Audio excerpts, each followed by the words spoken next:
गुरुर्ब्रह्मा गुरुर्विष्णुर् गुरुर्ब्रह्मा गुरुर्विष्णुर् गुरुर्देवो महेश्वरः गुरुर्देवो महेश्वरः गुरुसाक्षात् परब्रह्म गुरुर्साक्षात् परब्रह्म तस्मै श्री गुरवे नमः तस्मै श्री गुरवे नमः।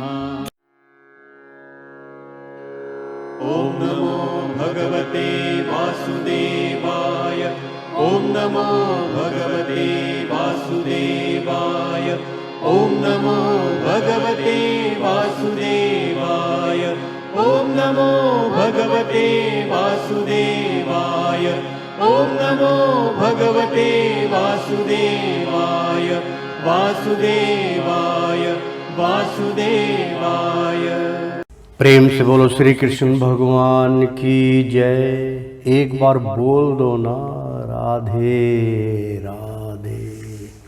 मित्रों, भक्तों, श्री हरि सचित्र श्री भागवत सुधा सागर सुख सागर भगवान वेद व्यास कृत श्रीमद् भागवत 12 सखंदों की सरल हिंदी व्याख्या सलोट सहित प्रस्तुति की जा रही है। आचार्य श्री राजेंद्र कुमार सूर्यवंशी भगवान श्री कृष्ण की चरणों की धूल उनके शिष्य उनके मुख द्वारा ये अमृत वाणी आप तक पहुंचा रहे हैं।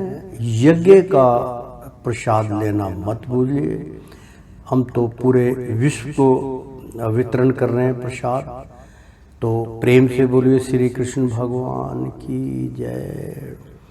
तो मित्रों, 22वें अध्याय नवम सखंड का 22वां अध्याय समाप्त हुआ था। 23वां अध्याय हम अब शुरू करने जा रहे हैं। तो 22वें अध्याय का जो तात्पर्य था वो था द्रागिन होत्र संयोग कृते योस गर्जे स्थिते परिवेता सा विज्ञा परिविट्टी स्तुति पूर्वज। अर्थात जो पुरुष अपने बड़े भाई के रहते हुए उससे पहले ही विवाह और अग्निहोत्र का संयोग करता है उसे परिवेता जानना चाहिए। उसका बड़ा भाई परिविट्टी कहलाता है। वह कन्या वास्तव में ऊपरी चरण वसु के वीर्य से मछली के गर्भ से उत्पन्न हुई थी, किंतु दासों केवटों के द्वारा पलित होने से वह केवटों की कन्या कहलाएगी। तो प्रेम से बोलो श्री कृष्ण भगवान की जय। मित्रों, और सुबल का सुनीत, सुनीत का सत्यजीत, सत्यजीत का विश्वजीत और विश्वजीत का पुत्र रिपुंजय होगा। ये सब बृहद्र धमंस की राजा होंगे। इनका शासनकाल 1000 वर्ष के भीतर ही होगा। तो प्रेम से बोलो श्री कृष्ण भगवान की, सत्यनारायण स्वामी की जय। मित्रों, 23वां अध्याय हम आरंभ करने जा रहे हैं। नवम सखंड का 23वां अध्याय अनु द्रोह तुर्वसु और यदु के वंश का वर्णन। प्रेम से बोलो श्री कृष्ण भगवान की जय। श्री सुखदेव जी कहते हैं, परीक्षित, ययाति नंदन अनु के 3 पुत्र हुए, सभानर, चर्चु और परोक्ष। सभानर का कालनर, कालनर का संजय और संजय का जन्मेजय, जन्मेजय का महाशील, महाशील का पुत्र हुआ महामना, महामना के 2 पुत्र हुए, असीनर एवं तितिक्षु। उसीनर के 4 पुत्र थे, शिवी, वन, शम्मी और दक्ष। शिवी के 4 पुत्र हुए, वृद्धाधब, सुवीर, मद्र और ककई। उसीनर के भाई तितिक्षु के रुद्रदर्त और रुद्रदर्थ के हेम, हेम के सुतपा और सुतपा के बलि नामक पुत्र हुए। राजा बलि की पत्नी के गर्भ से दृगतमा मुनि ने 6 पुत्र उत्पन्न किए, अंग, बंग, कलिंग, सुहा, पुंडु और अंध्र। इन लोगों ने अपने अपने नाम से पूर्व दिशा में 6 देश बनाए। अंग का पुत्र हुआ खनपान और खनपान का दिविरथ, दिविरथ का धर्मरथ और धर्मरथ का चित्ररथ। यह चित्ररथ ही रोमपाद के नाम से प्रसिद्ध था। इसके मित्र थे अयोध्यापति महाराज दशरथ। रोमपाद को कोई संतान ना थी, इसलिए दशरथ ने उन्हें अपनी शांता नाम की कन्या गोद दे दी। शांता का विवाह ऋषि श्रृंग मुनि से हुआ। श्रृंग संग युवा मंडल ऋषि के द्वारा हरिणी के गर्भ से उत्पन्न हुए थे। एक बार राजा रोमपाद के राज्य में बहुत दिनों तक वर्षा नहीं हुई, तब गणिकणाएं अपने नृत्य, संगीत, वाद्य, हाव भाव, आलिंगन और विविध उपहारों से मोहित करके ऋषि संग को वहां से ले आई। उनके आते ही वर्षा हो गई। उन्होंने ही इंद्र देवता का यज्ञ कराया। तब संतानहीन राजा रोमपाद को भी पुत्र हुआ और पुत्रहीन दशरथ ने भी उन्हीं के प्रयत्न से 4 पुत्र प्राप्त किए। और रोमपाद का पुत्र हुआ चतुर्घन और चतुर्घन का पृथुलाक्ष, पृथुलाक्ष के बृहदर्थ और बृहत्कर्मा और बृहद्यानु 3 पुत्र हुए। बृहदर्थ का पुत्र हुआ ब्रह्मन्ना और ब्रह्मन्ना का जयदर्थ, जयरथ। जयरथ की पत्नी का नाम था संभूति। उसके गर्भ से विजय का जन्म हुआ।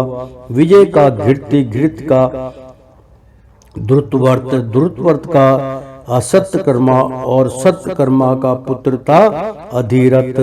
अधिरथ को कोई संतान ना थी। किसी दिन वह असंगा तट पर यानी कि गंगा तट पर कीड़ा कर रहा था कि देखा एक पिटरी में नन्हा सा शिशु वहां बहा चला जा रहा है। वह बालक कर्ण का, जिसे कुंती ने कन्या अवस्था में उत्पन्न होने के कारण उस प्रकार बहा दिया था। अधिरथ ने उसी को अपना पुत्र बना लिया। परीक्षित राजा कर्ण के पुत्र का नाम था वृषसेन। ययाति के पुत्र द्रुहा से प्रभु का जन्म हुआ। प्रभु का सेतु, सेतु का अरंबंद, अरंबंद का गंधार, गंधार का धर्म, धर्म का घृत, धृत, धृत का जुर्माना और जुर्माना का पुत्र परचेता हुआ। परचेता के 100 पुत्र हुए। ये उत्तर दिशा में मलेक्षों के राजा हुए। ययाति के पुत्र तुर्वासु का वही का भर्ग और भर्ग का भानुमान, भानुमान का त्रिभानु, त्रिभानु का उदार बुद्धि करंदम और करंदम का पुत्र हुआ मरुत। मरुत संतानहीन था, इसलिए उसने पूर्ववंशी दुष्यंत को अपना पुत्र मानकर रखा था, परंतु दुष्यंत राज्य की कामना से अपने ही वंश में लौट गए। परीक्षित, अब मैं राजा ययाति के बड़े पुत्र यदु के वंश का वर्णन करता हूँ। परीक्षित, महाराज यदु का वंश परम पवित्र और मनुष्यों के समस्त पापों को नष्ट करने वाला है। जो मनुष्य इसका स्मरण करेगा वह समस्त पापों से मुक्त हो जाएगा। इस वंश में स्वयं भगवान पर ब्रह्मा श्री कृष्ण ने मनुष्य के से रूप में अवतार लिया है। यादुपी के 4 पुत्र थे, सहस्त्रजीत, कोष्ठा, नल और रिपु। सहस्त्रजीत से सत्यजीत का जन्म हुआ और सत्यजीत के 3 पुत्र थे, महाहाय, वेणुहाय और है हाय का धर्म, धर्म का नेत्र, नेत्र का कुंती, कुंती का सोहंजी और सोहंजी का मसीमान और मसीमान का पुत्र भद्रसेन और भद्रसेन हुआ। भद्रसेन के 2 पुत्र थे, दुर्मद और धनक। धनक के 4 पुत्र हुए, कीर्तवीर्य, कीर्तग्नि, कीर्तवर्मा और कीर्तौजा। कीर्तवीर्य का पुत्र अर्जुन था। वह 7 द्वीपों का एक छत्र सम्राट था। उसने भगवान के श्री अंशवा अवतार श्री दत्तात्रेय जी से योग विद्या और अरणिमा, लंघ्यामा आदि बड़ी बड़ी सिद्धियां प्राप्त की थी। इसमें संदेह नहीं कि संसार का कोई भी सम्राट यज्ञ, दान, तपस्या, योग, शास्त्र ज्ञान, पराक्रम और विजय आदि गुणों में कर्तवीर्य अर्जुन की बराबरी नहीं कर सकेगा। सहस्त्र बाहु अर्जुन 85,000 वर्ष तक 6 इंद्रियों से अक्षय विश्वों का भोग करता रहा। इस बीच में ना तो उसने शरीर का बल ही क्षीण हुआ और ना तो कभी उसने यही स्मरण किया कि मेरे धन का नाश हो जाए। उसके धन के नाश की तो बात ही क्या है। उसका ऐसा प्रभाव था कि उसके स्मरण से दूसरों का खोया हुआ धन भी मिल जाता था। उसके हजारों पुत्रों में से केवल 5 ही जीवित रहे। शेष सब परशुराम जी की क्रोध अग्नि में भस्म हो गए। बचे हुए पुत्रों के नाम थे जयध्वज, सूरसेन, वृषंभ, मधु और उर्जित। जयध्वज के पुत्र का नाम था तालजंग। तालजंग के 100 पुत्र हुए। वे तालजंग नामक क्षत्रिय कहलाए। महर्षि औरवकी शक्ति से राजा सग्र ने उनका संहार कर डाला। उन 100 पुत्रों में सबसे बड़ा था वितिहोत्र। वितिहोत्र का पुत्र मधु हुआ। मधु के 100 पुत्र थे। उनमें सबसे बड़ा था विष्णु। परीक्षित, इन्हीं मधु, विष्णु और यदु के कारण यह वंश माधव, वात्सल्य और यादव के नाम से प्रसिद्ध हुआ। यदुनंदन क्रोष्टु के पुत्र का नाम था बृजिस्वान और बृजिस्वान का पुत्र स्राही का रुसेकु का चित्ररथ और चित्ररथ के पुत्र का नाम था सासा बिंदु।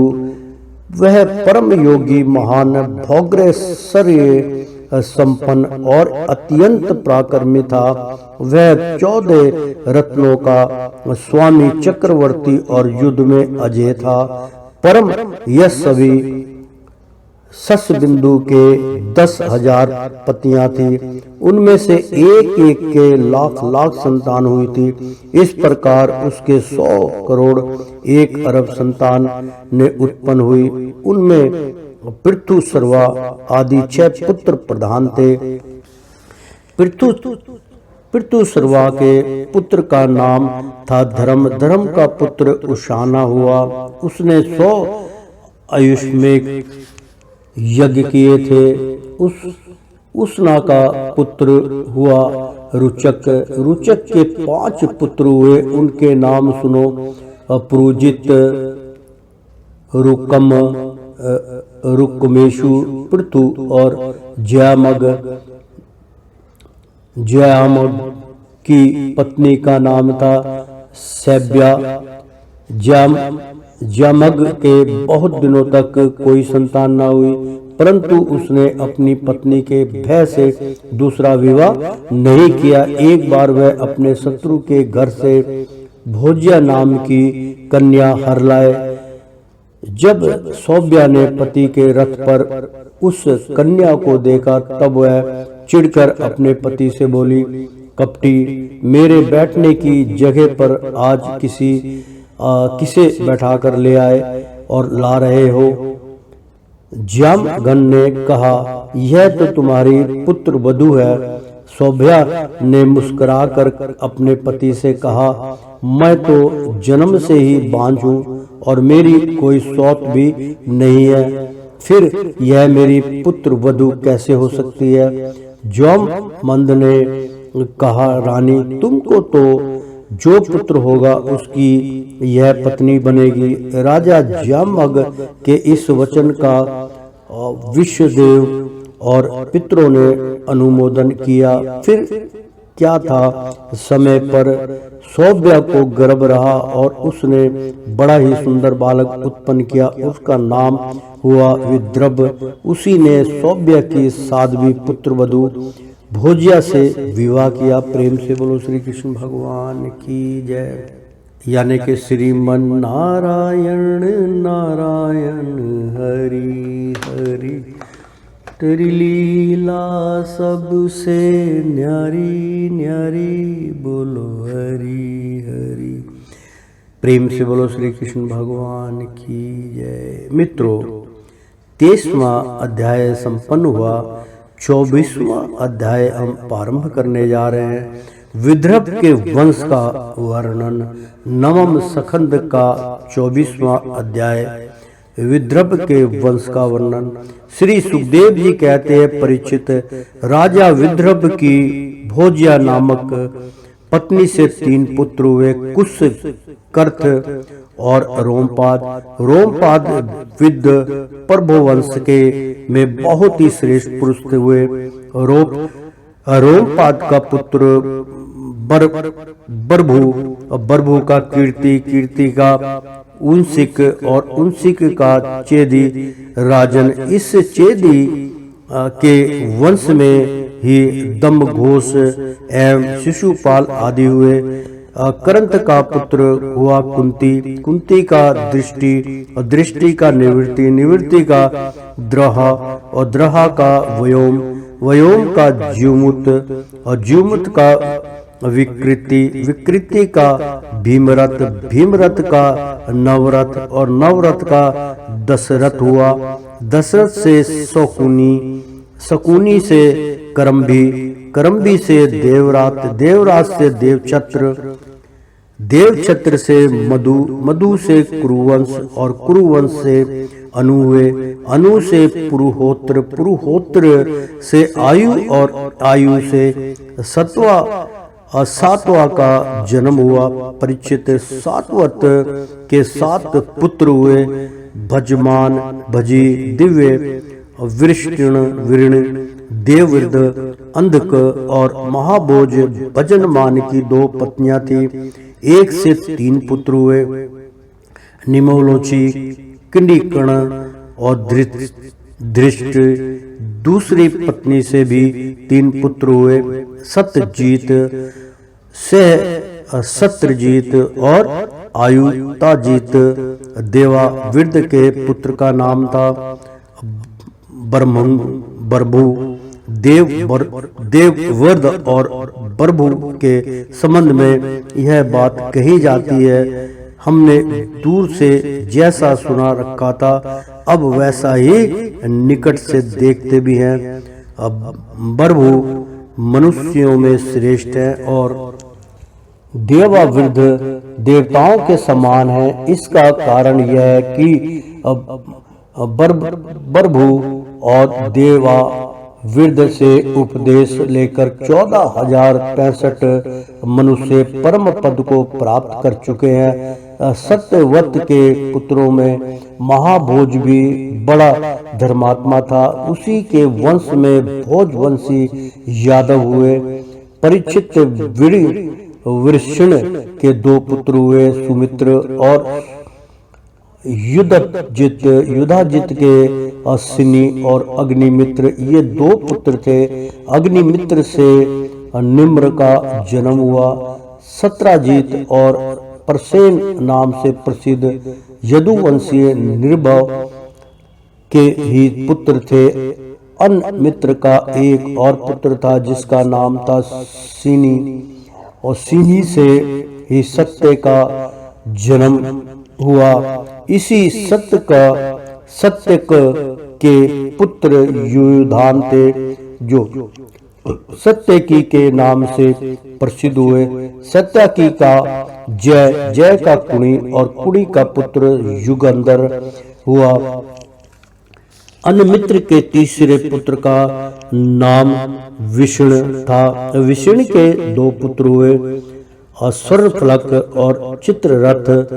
स्वर्णफलक की पत्नी का नाम था गांधनी, और उनमें सबसे श्रेष्ठ अंकुर के अतिरिक्त 12 पुत्र उत्पन्न हुए। आसंग असार में मिद्रुबुद्ध, गिरि धर्मविद, शुक्रमा, क्षेत्रपेक्ष, अरिमंदन, शत्रुघ्न और गंधर्मादन और प्रतिबाहु। इसके एक बहन भी थी जिसका नाम था सुचिरा। अंकुर के 2 पुत्र थे, देववान और उपदेव, और सर्वफलक के भाई चित्ररथ के पृथु और विदुरथ आदि बहुत से पुत्र हुए जो विष्णु वंशियों में श्रेष्ठ माने जाते हैं। और सत्यवत के पुत्र अंधकार के 4 पुत्र हुए, कुकुर, भजमान, सुचि और कंबल बही। उनमें कुकुर का पुत्र बही का विलोमा, विलोमा का कपोतरोमा और कपोतरोमा का अनु हुआ। तुम्बुरु गंधर्व के साथ उनकी बड़ी मित्रता थी। अनु का पुत्र अंधक और अंधक का दुंदुभि और दुंदुभि का अरिधोत, अरिधोत का पूर्णवर्षु और पूर्णवर्षु के आहुक नाम का एक पुत्र था। आहु की नाम की एक कन्या हुई। आहुक के 2 पुत्र हुए, देवक और उग्रसेन। देवक के 4 पुत्र हुए, देवान, उपदेव, सुखदेव, सुदेव और देववर्धन। इनकी 7 बहनें भी थी, धृतदेवा, शांति देवी, उपदेवा, श्रीदेवा, देवर्षिक्षता, सहदेवा और देवकी। वासुदेव जी ने इन सब के साथ विवाह किया। बहुत सुंदर प्रसंग है मित्रों कि देववान, उपदेव, सुदेव और देववर्धन, इनकी 7 बहनें भी थी, धृतदेवा, शांति देवा, उपदेवा, श्रीदेवा, देवर्षिक्षता, सहदेवा और देवकी। वासुदेव जी ने इन सब के साथ विवाह किया था। उग्रसेन के 9 लड़के थे, कंस, सुनामा, नैग्रोध और कंडक, संकट, सुहु, राष्ट्रपाल, सृष्टि और सृष्टिमान। उग्रसेन के 5 कन्याएं भी थी, कंसा, कंसवती, कंगा, सुरभु और राष्ट्रपालिका। उनका विवाह देवभाग आदि वासुदेव जी के छोटे भाइयों से हुआ था। चित्ररथ के पुत्र विदुर्थ थे, विदुर्थ से सूर, सूर से भजमान, भजमान से सिनी, सिनी से स्वयंभोज और स्वयंभोजों से अधिक हुआ। अधिक से 3 पुत्र हुए, देवबाहु, संतधना, धनवा और कृतवर्मा। देवमीड के पुत्र सूर की पत्नी का नाम था परिषा। उन्होंने उसके गर्भ से 10 निष्पाप पुत्र उत्पन्न किए। वासुदेव, देवभाग, देवशर्मा, आनक, संजय, श्यामक,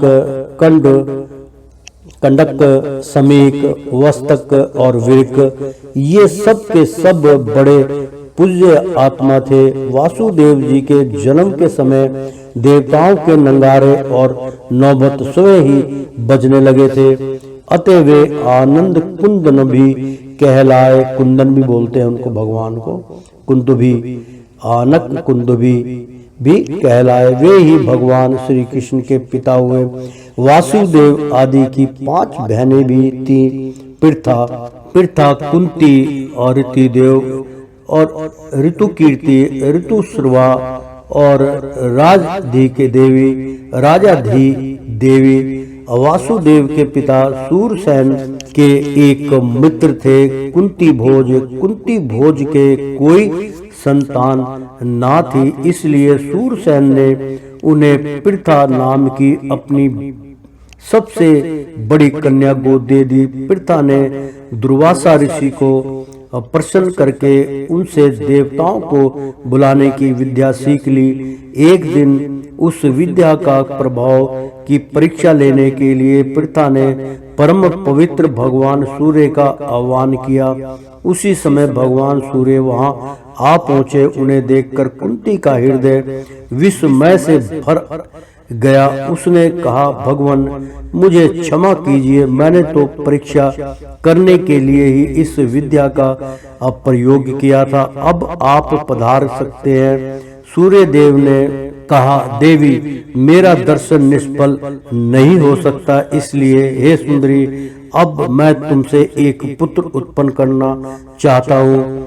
हाँ, अवश्य ही तुम्हारी योनि दोषित ना हो उसका उपाय मैं कर दूंगा। यह कहकर भगवान सूर्य ने गर्भ स्थापित कर दिया और इसके बाद वे स्वर्ग चले गए। उसी समय उससे एक बड़ा सुंदर एवं तेजस्वी शिशु उत्पन्न हुआ। वह देखने में दूसरे सूर्य के समान जान पड़ता था। पृथा लोक निंदा से डर गई, इसलिए उसने बड़े दुख से उस बालक को नदी के जल में छोड़ दिया। बहुत सुंदर प्रसंग है मित्रों। मैं इसका एक बार उच्चारण करके बतलाता हूँ कि पृथा ने, यानी कि पृथा, कुंती का नाम पृथा था, कि एक दिन उस विद्या के प्रभाव पृथा ने दुर्वासा ऋषि को प्रसन्न करने के लिए, जो कुंती थी, क्योंकि कर्ण भी कुंती पुत्र था, तो वो इस कथा में, क्योंकि ग्रंथ तो में जो है बहुत सुंदर वाणी होती है, तो मित्रों सिर्फ समझने की बात होती, भाई पुत्र वे पुत्र पुत्र पुत्र, वो मतलब पूरा सतयुग से लेके आज तक की गणना होती है, इसलिए पुत्र पे पुत्र पुत्र पे पुत्र की वो इसमें ग्रंथों में उपासना करते हैं। तो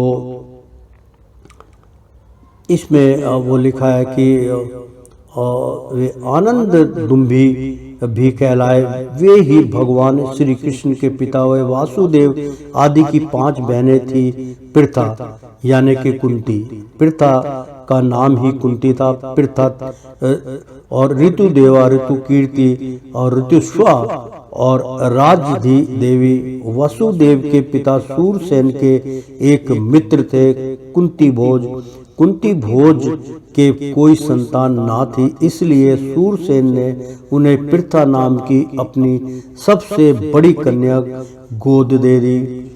सूरसेन की जो है, इसलिए सूरसेन ने उन्हें पृथा नाम की जो है, सूरसेन का ही जो है उनका वंश की कथा हो रही है, तो उन्हें पृथा नाम की यानी कि कुंती अपने सबसे बड़ी कन्या गोद दे दी। पृथा ने दुर्वासा ऋषि को प्रसन्न करके, यानी कि पृथा जो थी, जो कुंती थी, वो उसने दुर्वासा ऋषि की बहुत मतलब सेवा की और प्रसन्न करके उससे देवताओं को बुलाने की विद्या सीख ली। और जो दुर्वासा ऋषि थे वो बहुत सब कुछ जानते थे। उन्होंने देवताओं को प्रसन्न करने की, देवताओं को बुलाने की विद्या उसको दान कर दी और बतला दिया कि उस देवताओं को किस प्रकार से बुलाया जाता है, ऐसा कौन सा मंत्र है, वो उनको दिया। तो अब पृथा ने दुर्वासा ऋषि को प्रसन्न करके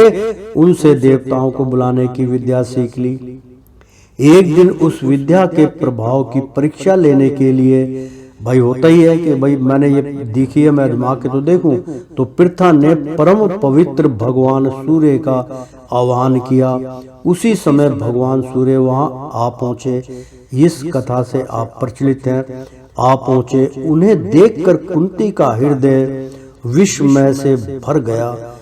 उसने कहा, भगवान मुझे क्षमा कीजिए, मैंने परीक्षा करने के लिए ही इस विद्या का प्रयोग किया था, अब आप पधार सकते हैं।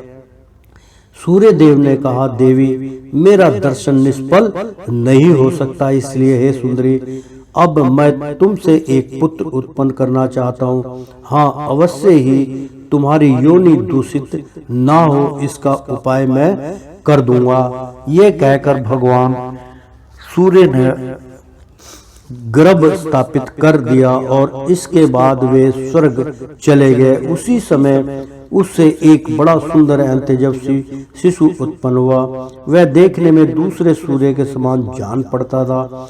पृथा लोक निंदा से डर गई, इसलिए उसने बड़े दुख से उस बालक को नदी के जल में छोड़ दिया। परीक्षित, उसी पृथा का विवाह तुम्हारे परदादा पांडवों से हुआ था, जो वास्तव में बड़े सच्चे वीर थे। परीक्षित, पृथा की छोटी बहन ऋतुदेवा का विवाह करुष देश के अधिपति वृद्ध शर्मा से हुआ था। उनके गर्भ से दंत वक्स्तर का जन्म हुआ। वही दंत वक्का के जो पूर्व जन्म में सनक आदि ऋषियों के शाप से हिरण्यक्ष हुआ था। केकई देश के राजा दृष्टकेतु ने ऋतु कीर्ति से विवाह किया था। उससे संत नंद आदि 5 व्यक्ति राजकुमार हुए।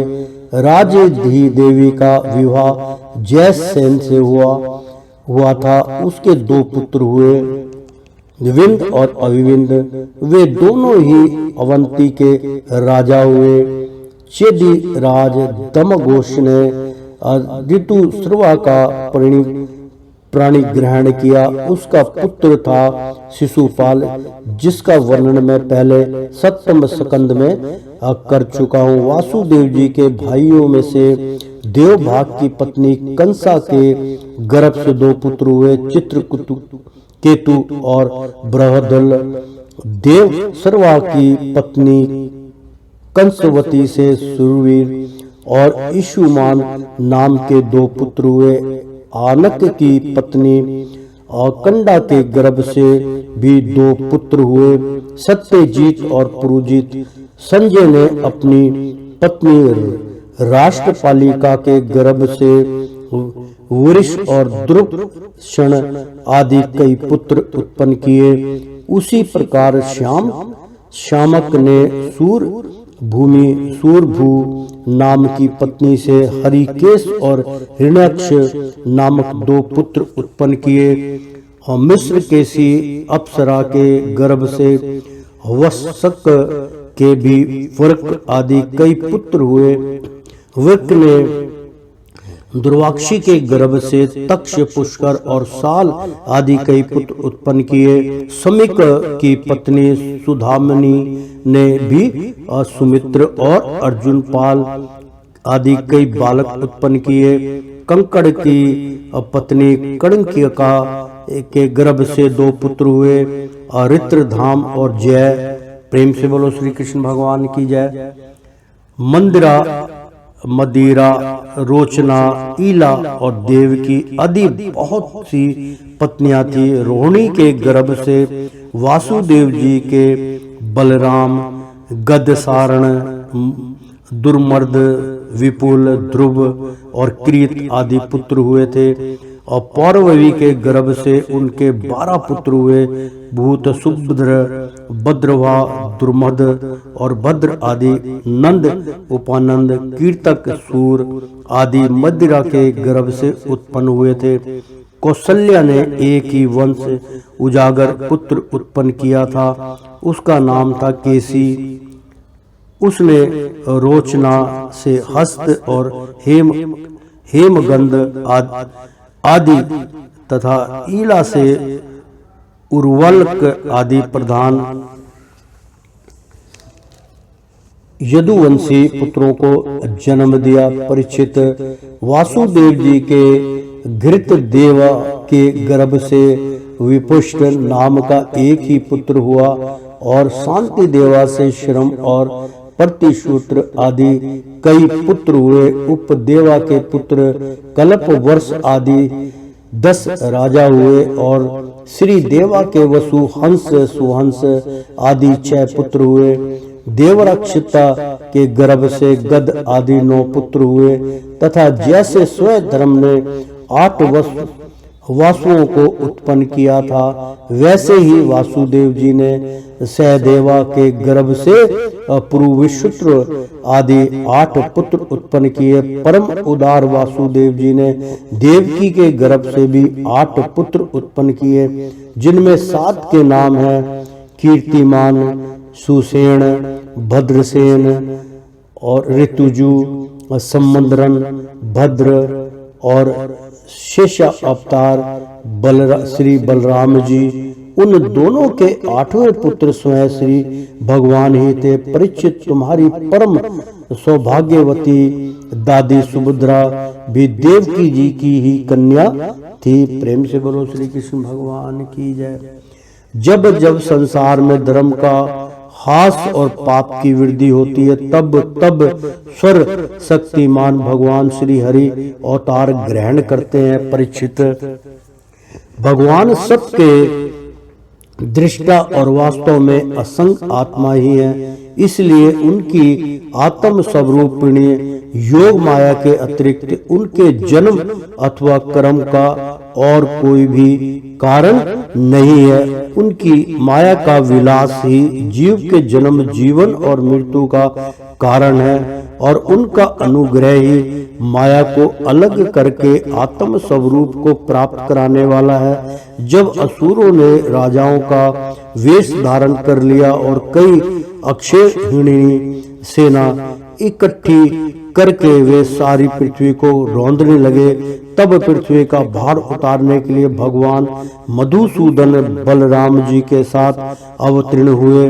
उन्होंने ऐसी ऐसी लीलाएं की जिनके संबंध में बड़े बड़े देवता मन से अनुमान भी नहीं कर सकते। शरीर से करने की बात तो अलग रही, पृथ्वी का भार तो उतरा ही, साथ ही कलयुग में पैदा होने वाले भक्तों पर अनुग्रह करने के लिए भगवान ने ऐसा परम पवित्र यश का विस्तार किया, जिसका गान और स्मरण करने से ही उनके दुख, शोक और अज्ञान सब के सब नष्ट हो जाएंगे। उनका यश क्या है? लोगों को पवित्र करने वाला श्रेष्ठ तीर्थ है। संतों के कानों के लिए तो वह साक्षात अमृत ही है। प्रेम से बोलो श्री कृष्ण भगवान की जय।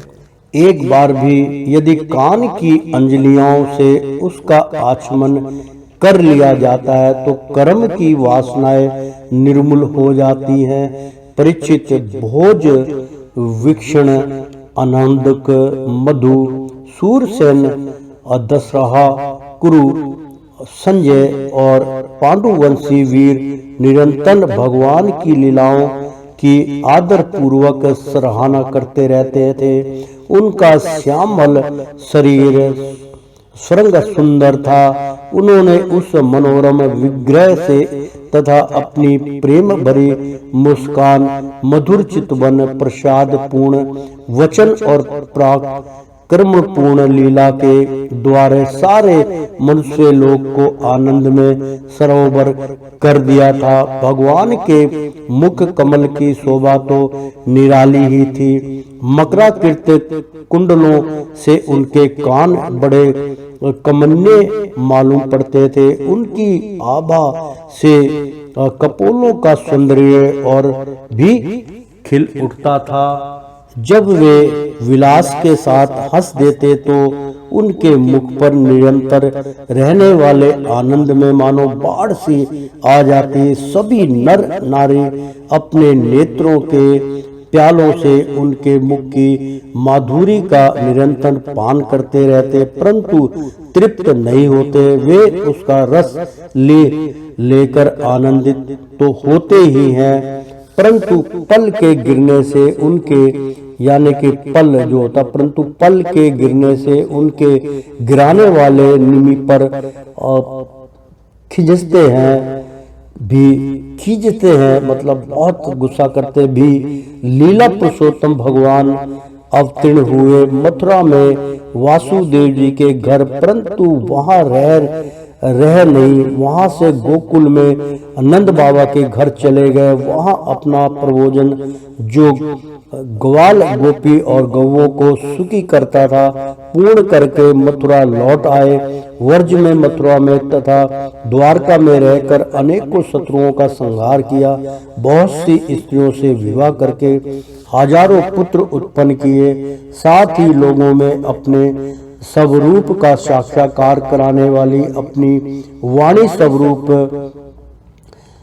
सृष्टियों की मर्यादा स्थापित करने के लिए अनेक यज्ञों के द्वारा स्वयं अपना ही यंजन किया। कौरव और पांडवों के बीच उत्पन्न हुए आपस के कलह से उन्होंने पृथ्वी का बहुत सा भार हल्का कर दिया तथा युद्ध में अपनी दृष्टि से ही राजाओं की बहुत सी अक्षणी सेना जो थी, अक्षणियों को ध्वंस करके संसार में अर्जुन की जीत का डंका पिटवा दिया।